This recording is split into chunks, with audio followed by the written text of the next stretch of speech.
But what I can say is once you in that zone, you will never want to leave it. Ja, Digga, das hilft uns ungefähr gar nichts, Alter. Next question is from @mfort_13. Should the NBA move the three-point line back and add a 4-point line? Ja, das hatten wir schon. Absolutely Nope. not. Nope. I don't think so. You know, maybe you have to ask guys who are shooting these threes. I wasn't really a three-point shooter, but I do think it's incredible that guys are coming past half court shooting the ball like it's a layup. But the court is the same size. The rim is the same height. Like certain things is just the same. When you're trying to match guys and say this guy is the greatest and this guy is the greatest, how do you do that when you put a 4-point line or eventually if you put a 5-point line and then now it doesn't make it an even playing field from the standpoint of stacking up, you know, the talent in each generation. Hatte auf jeden Fall einen Punkt und ich bin auch nicht für eine 4-Point-Line, aber das Spiel hat sich so krass verändert. Er hat es ja selber vorhin gesagt, alleine mit der Hand-Checking-Rule. Dann kannst du ihn eigentlich auch nicht vergleichen mit dem beispielsweise, was Michael Jordan in den 80ern und 90ern machen musste, weil es gab Hand-Checking einfach. Die Detroit Pistons durften Michael Jordan komplett anpacken und bei Dwyane Wade und bei LeBron und so in der Generation gab es einfach kein Hand-Checking. Also er hat recht, aber gleichzeitig gibt es auch immer wieder Regeländerungen, die eigentlich wirklich den Unterschied zwischen den Ehren komplett hinfällig machen. Next question comes from @ClayDave. Who's the best player to never win an NBA MVP regular season? He says, I say Dwyane Wade. Boah, da müsste ich jetzt richtig lange überlegen, wer nie einen MVP gewonnen hat. Du kannst halt immer auf Abruf so die Leute nennen, die nie einen Ring gewonnen haben, aber nie einen Regular Season MVP. Ich höre mir jetzt einfach zu, ich habe die Liste gerade nicht parat. I don't know all the guys who have not won NBA regular season MVP. D-Wade ist schon ein guter Pick. Also D-Wade ist schon einer der greatest Player of all time, einer der Top 3, 4 besten Shooting Guards of all time. Und dass er keinen hat, ist schon sehr krass. Ich wüsste es jetzt gerade auswendig auch nicht, aber es ist bestimmt eine lange Liste. Aber D-Wade ist schon nicht schlecht. Clay, I'm gonna go with you. That guy Dwyane Wade. Next question comes from @HeartfieldAnnie. She's never gotten a satisfactory answer to why the Harlem Globetrotters don't play in the NBA. So I'd like to say this. Okay, die Harlem Globetrotters sind einfach eine Entertainment-Mannschaft, die ja durchs Land zieht und mit einem gewissen Showprogramm, so ein bisschen wie ein Zirkus, was ich überhaupt nicht despektierlich meine, sondern wirklich einfach in so einem Rahmen, in so einem Showrahmen, halt gegen die Washington Generals in jedem Spiel einfach die abzieht und da gewinnt. Und es gibt sicherlich Spieler, die sehr talentiert sind in diesen Mannschaften, definitiv krasse Athleten, krasse Shooter, alles. Aber in der NBA gibt es nur 450 Plätze. Und wären diese Jungs so krass, dass sie einen NBA-Roster packen würden, wären sie auch in der NBA. A lot of basketball players who are very, very good. To make it to the NBA, the level of greatness you have to be, the level of a teammate you have to be is different. The Harlem Globetrotters and guys who play in the playground, they more individual players. You know, the NBA really... Das würde ich nicht mal sagen. Das sind nicht nur individual Players, das sind bestimmt auch gute Teamplayer so, aber die haben einfach nicht, wie er sagt, das Skill-Level, um in der NBA zu bestehen. Um in der NBA zu bestehen, musst du so unfassbar gut sein. Das kann man sich gar nicht vorstellen. Focus on the team aspect and not having 5 guys who are individually great. Maybe having 1, 2, and 3 at max, but you have to play roles. It's hard to learn how to play a role even though you're talented in the game of basketball. Next question from @Waldy_2000. How do I hit clutch free throws? It's something about that free throw line when you're up there by yourself and everyone's watching you. It's the only time where everything stops. I always try to visualize the moment. If I miss certain free throws in practice, I would make myself run for it. And I don't like running. So when I get to the line, I'm going to focus more. And so when I got to the game, I was able to focus more because I know that I didn't like, missing free throws, kind of as I practice and try to get to that point. Okay, ich wollte jetzt erstmal seine Antwort hören. Also Freiwürfe sind eigentlich ja nur Muscle Memory. Ich weiß gerade nicht, was das deutsche Wort ist. Also sagt man das, die Erinnerung der Muskeln? Ich habe das so noch nie gehört. Ich nenne es einfach Muscle Memory. Ihr wisst wahrscheinlich, was ich meine. Also du machst halt wirklich immer exakt das Gleiche. Und deswegen fand ich es jetzt auf dem Level, auf dem ich spiele, immer relativ leicht, so ein 85% Freiwurfschütze zu sein, weil du musst ja eigentlich immer nur das Gleiche machen wie sonst auch und dann machst du dir halt eine Routine und schaltest wirklich deinen Kopf dabei ab und machst einfach genau das Gleiche, wie du jedes Mal im Training machst. Wenn es jetzt an Klatschfreiwürfe geht, ist es ein bisschen schwieriger, weil du natürlich den Druck spürst und weil du die Augen auf dir hast und weil du die Fans drumherum siehst und du hast das Gefühl, du musst jetzt für deine Mannschaft delivern. Das ist eher der schwierige Aspekt, dass du es dann schaffst, mental wieder abzuschalten. Aber an sich ein guter Freiwurfschütze zu sein, war für mich immer nur in Zusammenhang mit Training und dass ich im Training einfach dann exakt das Gleiche gemacht habe wie im Spiel und umgekehrt. Next question is from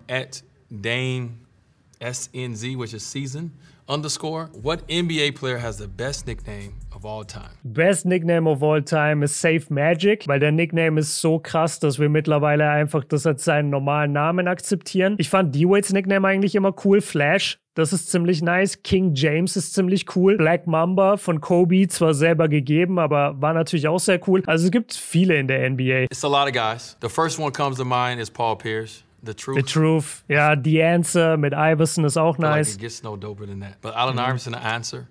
To be the answer, that's dope. Dame Lillard, Logo Lillard. Like, there's so many amazing nicknames, but true. The first one comes to mind is The Truth.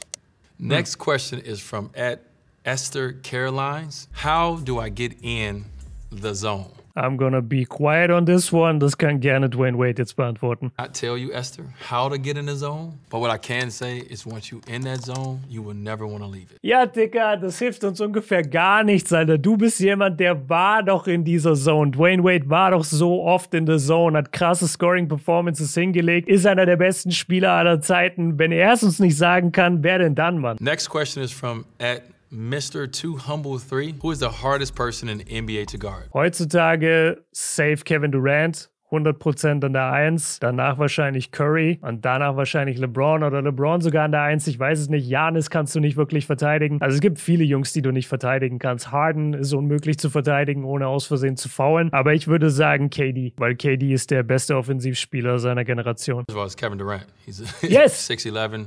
Maybe 7'1". Oh, ich freue mich richtig, dass ich die gleiche Antwort hatte wie D-Wade. Perceived, but it's hard to guard a guy who has so much talent to be able to put the ball on the floor, can score from inside the paint to the free throw line, to the mid-range, to the three-point line, back at half court. But if I had to pick another player, I would say Giannis. It's hard to guard Giannis because of his attack. He's also 7'1". He's a footer coming down with the ability to be able to handle the ball. He runs fast as point guards and just as big as a center. So it's hard to guard a guy like that who's strong and who is aggressive and as monstrous as he is on the basketball floor. It's hard to guard him as well. Next question comes from @Justin Wolfson. He says, I think D-Wade is going to explain in his memoir how he flipped Andy V upside down on that dunk. Der Dank über Anderson Varejao. Den solltet ihr alle kennen, einer der besten Dunks ever. LeBron verstopft hier und jetzt kommt D-Wade.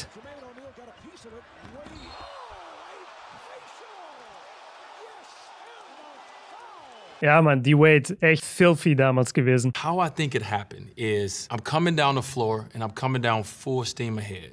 Andy is backing up. Right away, I'm winning because I have full force, and Andy's already, he's backpedaling because he's trying to get back on defense. And so once I take off and I hit Andy body to body, he doesn't have as much momentum. I have all my momentum coming this way. He only have the ability to jump straight up this way. So the force that I was bringing coming down the court made him not only get dunked on, but made him fall back. Legs flipped up.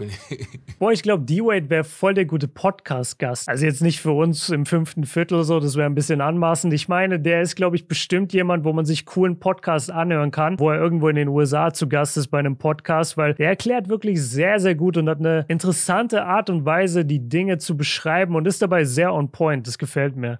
And hit the back of the thing behind him. So I think that's the way. That dunk has been called maybe top 10 greatest dunks, NBA of all time. Top 10 greatest dunks of all time würde ich jetzt nicht ganz geben, aber sicherlich ein sehr, sehr geiles Play. Vielleicht ein Top 50 Dunk. Ich weiß es gerade nicht auswendig, aber Top 10 all time seems high. Definitely my best dunk in my career. Ja, so definitiv. Big moment. War ein geiler Dunk. One of my favorite NBA moments. Every year is one of the things they bring back, like, this happened on this date. And so if they bring it back as November 12th, this happened, then you know it was something.